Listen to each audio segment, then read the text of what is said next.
ഇന്ന് നല്ലൊരു beef കുറുമൻ്റെ recipe ആയാലോ? കുറുമ റെഡിയാക്കാൻ വേണ്ടിയിട്ട് ആദ്യം തന്നെ നമുക്ക് ബീഫ് ഒന്ന് വേവിച്ചെടുക്കണം. അതിന് വേണ്ടിയിട്ട് ഒരു കുക്കറിലേക്ക് 3/4 കിലോ എല്ലോട് കൂടിയ ബീഫ് നന്നായിട്ട് കഴുകി അതിൻ്റെ വെള്ളമൊക്കെ കളഞ്ഞത് ഇട്ട് കൊടുക്കുന്നുണ്ട്. പിന്നെ ഇതിലേക്ക് 1/4 ടീസ്പൂൺ മഞ്ഞൾപ്പൊടി, 1 ടേബിൾ സ്പൂൺ മല്ലിപ്പൊടി, 1 ടീസ്പൂൺ കുരുമുളകിൻ്റെ പൊടി, 1/2 ടീസ്പൂൺ ഗരം മസാല, ആവശ്യത്തിനുള്ള ഉപ്പ്, 1 ടീസ്പൂൺ ഇഞ്ചി വെളുത്തുള്ളി ക്രഷ് ചെയ്തത്, കുറച്ച് കറിവേപ്പില കൂടെ ചേർത്തിട്ട് ഇതെല്ലാം കൂടി നന്നായിട്ടൊന്ന് മിക്സ് ആക്കി കൊടുക്കാം. നല്ലതുപോലെ ഒന്ന് മിക്സ് ആക്കിയതിന് ശേഷം ഇതിലേക്ക് ചെറിയൊരു കഷ്ണം സവാളയും 2 പച്ചമുളകും ചെറിയൊരു കഷ്ണം തക്കാളി കട്ട് ചെയ്തതും കൂടെ ചേർത്തിട്ട് വീണ്ടും ഒന്ന് മിക്സ് ആക്കിയിട്ട് ഒരു 1/4 കപ്പോളം വെള്ളം കൂടെ ചേർത്തിട്ട് അടച്ച് വെച്ചിട്ട് നമുക്കിതൊരു 4-5 വിസിൽ വരുന്നത് വരെ വേവിക്കാം.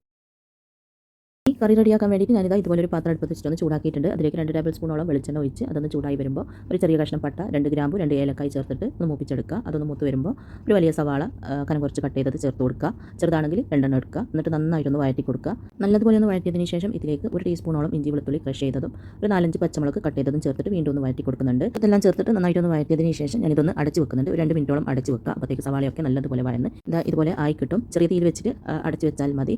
എന്നിട്ട് തുറന്നിട്ട് നന്നായിട്ടൊന്ന് മിക്സ് ആക്കി കൊടുക്കുക. അതിനുശേഷം ഇതിലേക്ക് പൊടികൾ ചേർത്ത് കൊടുക്കാം. 1 ടേബിൾ സ്പൂൺ മല്ലിപ്പൊടിയും, 1/4 ടീസ്പൂൺ മഞ്ഞൾപ്പൊടിയും, 1 ടീസ്പൂൺ കുരുമുളകിൻ്റെ പൊടിയും, 1 ടീസ്പൂൺ ബീഫ് മസാലയും കൂടെ ചേർത്ത് കൊടുക്കുന്നുണ്ട്.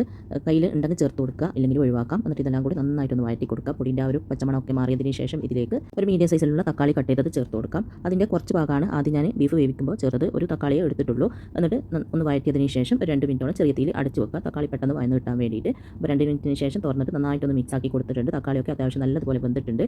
ഇനി ഇതിലേക്ക് ഒരു വലിയ പൊട്ടാറ്റോ തൊലിയെല്ലാം കളഞ്ഞതിന് ശേഷം ഇതുപോലെ കട്ട് ചെയ്തത് ഇട്ട് കൊടുക്കുന്നുണ്ട്. എന്നിട്ട് നന്നായിട്ടൊന്ന് മിക്സ് ആക്കി കൊടുക്കുക.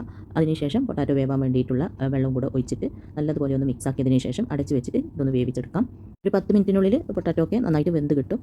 ഇടയ്ക്കിടയ്ക്കൊന്ന് മിക്സ് ആക്കി കൊടുക്കുക, അത് മറക്കരുത്. അപ്പോൾ ഇതാ നമ്മൾ പൊട്ടാറ്റോയിൽ ഇട്ടിട്ട് അടച്ച് വെച്ചിട്ട് ഒരു 5 മിനിറ്റെല്ലാം കഴിഞ്ഞിട്ടുണ്ട്. ഇനി ഇതൊന്ന് തുറന്നിട്ട് നന്നായിട്ട് മിക്സ് ആക്കി കൊടുക്കുക. ഗ്രേവിയൊക്കെ വെള്ളമൊക്കെ കുറച്ച് പറ്റി തിക്കായി വന്നിട്ടുണ്ട്. പൊട്ടാറ്റോ ഹാഫ് വേവായിട്ടുണ്ട്. ഇനി ഒരു 5 മിനിറ്റ് കൂടി അടച്ച് വെക്കുമ്പോഴത്തേക്ക് ഇത് കറക്റ്റ് വേവായിക്കോളും. അപ്പം വീണ്ടും അടച്ച് വെച്ച് 5 മിനിറ്റോളം കഴിഞ്ഞിട്ടുണ്ട്. ഉരുളക്കിഴങ്ങൊക്കെ അത്യാവശ്യം നല്ലതുപോലെ തന്നെ വെന്തിട്ടുണ്ടായിരുന്നു. ഇനി ഇതിലേക്ക് നമ്മൾ വേവിച്ചെടുത്ത ബീഫ് ഇട്ട് കൊടുക്കാം. ആ ഒരു ചാറോട് കൂടെ തന്നെ ഒഴിച്ച് കൊടുക്കാം.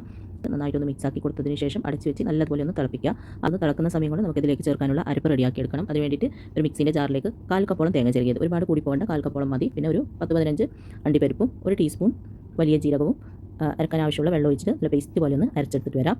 അപ്പോൾ അത് അരച്ചെടുക്കുന്ന സമയം കൊണ്ട് തന്നെ ഇതാ നമ്മൾ തിളക്കാനായിട്ട് വെച്ച കറി നന്നായിട്ട് തിളച്ചിട്ടുണ്ട്. ഞാൻ തുറന്നിട്ട് നല്ലതുപോലെ ഒന്ന് മിക്സ് ആക്കി ഉപ്പെല്ലാം നോക്കിയിട്ട് വേണമെങ്കിൽ ഉപ്പെല്ലാം ചേർത്ത് കൊടുക്കാം. പിന്നെ കുറവുണ്ടെങ്കിലും കുറച്ച് ഉപ്പ് കൂടെ ഇട്ടിട്ട് വീണ്ടും നന്നായിട്ടൊന്ന് മിക്സ് ആക്കി കൊടുക്കുന്നുണ്ട്.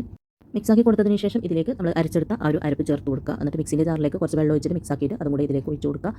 നല്ലതുപോലെ ഒന്ന് മിക്സ് ആക്കിയതിന് ശേഷം അടച്ച് വെച്ചിട്ട് ഇത് വീണ്ടും ഒന്ന് നല്ലതുപോലെ തിളപ്പിക്കും. അത്യാവശ്യം നല്ലതുപോലെ തന്നെ തിളക്കാൻ തുടങ്ങിയിട്ടുണ്ട്. ഇനി ഇതൊന്ന് തുറന്നിട്ട് ഇതിലേക്ക് കുറച്ച് കറിവേപ്പില ഇട്ട് കൊടുക്കുക. എന്നിട്ട് നല്ലതുപോലെ ഒന്ന് മിക്സ് ആക്കി കൊടുക്കുക. അപ്പോൾ ഇതാ നല്ലതുപോലെ ഒന്ന് മിക്സ് ആക്കി കൊടുത്തിട്ടുണ്ട്. ഇനി ഇതിലേക്ക് 1/4 ടീസ്പൂണോളം ഗരം മസാല കൂടെ ചേർത്ത് കൊടുക്കുന്നുണ്ട്. പിന്നെ കുറച്ച് മല്ലിയില കട്ട് ചെയ്തത് കൂടെ ചേർത്തിട്ട് വീണ്ടും ഒന്ന് മിക്സ് ആക്കി കൊടുക്കുക. അങ്ങനെ കുറുമ ഇവിടെ റെഡി ആയിട്ടുണ്ട്. ഇനി ഇതിലേക്ക് കുറച്ച് ചെറിയ ഉള്ളിയും അണ്ടിപ്പരിപ്പും കറിവേപ്പിലും വറുത്തിട്ട് മിക്സ് ആക്കിയിട്ട് ചൂടോടെ തന്നെ സെർവ് ചെയ്ത് നമുക്ക് ഇഷ്ടമുള്ളതിൻ്റെ കൂടെ കൂട്ടി കഴിക്കാം.